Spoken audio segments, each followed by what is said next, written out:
AP అసెంబ్లీలో అసలు సమరం నేటి నుంచి ప్రారంభం కానుంది. రాజధాని ప్రాంతంలో భూ కొనుగోళ్లు, పార్టీ ఫిరాయింపులు, మంత్రి రావెల కుమారుడి అంశం సభను కుదిపేయనుంది. ప్రభుత్వాన్ని ఇరుకున పెట్టేందుకు వైసీపీ వ్యూహాన్ని సిద్ధం చేసింది. ఇటు ప్రతిపక్ష పార్టీని ధీటుగా ఎదుర్కొనేందుకు అధికార పార్టీ సై అంటోంది.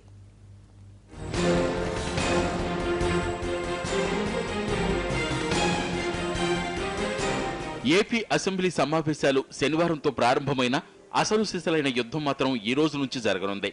ఓవైపు అధికార టీడీపీ, మరోవైపు ప్రతిపక్ష వైసీపీ కయ్యానికి కాలు దూవుతున్నాయి. గత కొన్ని రోజులుగా నెలకొన్న రాజకీయ వేడి అసెంబ్లీ ఎలా ఉండబోతోందో ముందే చెప్పేసింది.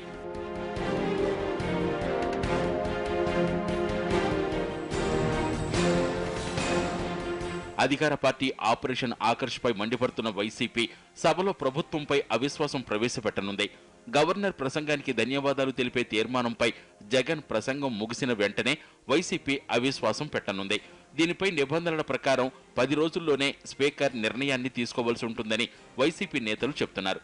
ఈ తీర్మానంతో ప్రభుత్వం కూలిపోయే అవకాశాలు లేకపోయినా అధికార పార్టీలోకి జంపైన ఎమ్మెల్యేలను ఇరుకును పెట్టే వ్యూహం ఉంది. విప్పును ధిక్కరిస్తే వారిపై వేటు పడుతుంది. ఇదే కాకుండా సభలో పలు ఇతర హాట్ టాపిక్స్ కూడా ప్రస్తావనకు రానున్నాయి. రాజధాని ప్రాంతంలో టీడీపీ నేతల భూ కొనుగోళ్ల అంశం సభను కుదిపేయొచ్చు. దీనిపై రెండు పార్టీల నేతల మధ్య మాటల తోటాలు పేలుతున్నాయి.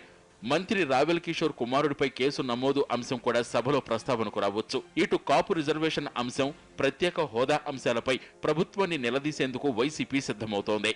రైతు రుణమాఫీపై చర్చకు పట్టుబట్టే అవకాశం ఉంది.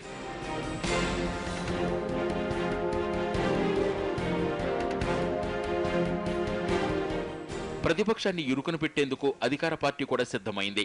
విమర్శలకు ధీటుగా సమాధానం చెప్పేందుకు తగినంత కసరత్తు చేసింది. అమరావతి భూముల వ్యవహారంపై కౌంటర్ వేసేందుకు సిద్ధమైంది.